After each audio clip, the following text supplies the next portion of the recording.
Welcome to Luca is a Billionaire, where the only thing I invest in is your answers. In this video, I will explain how to open your Lexus CT200h hood. First, locate the hood release lever inside the cabin, typically found on the lower left side of the driver's footwell.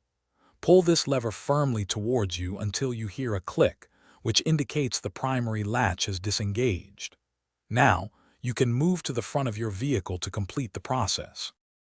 Once at the front of your Lexus, gently lift the hood a few inches.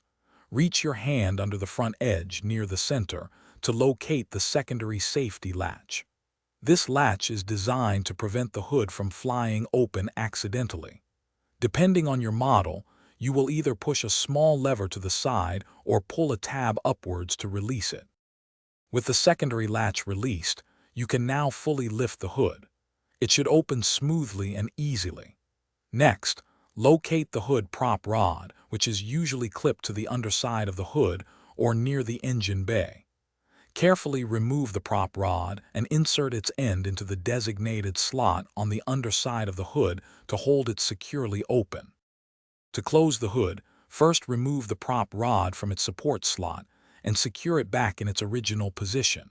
Gently lower the hood until it is about 12 inches above the engine bay. Then, firmly press down on the center of the hood until you hear it click securely into place. Always double-check that the hood is fully latched before driving. Remember to check the description for a link to the Owala water bottle and other great deals. Thanks for watching and please subscribe. It's the best investment you'll ever make.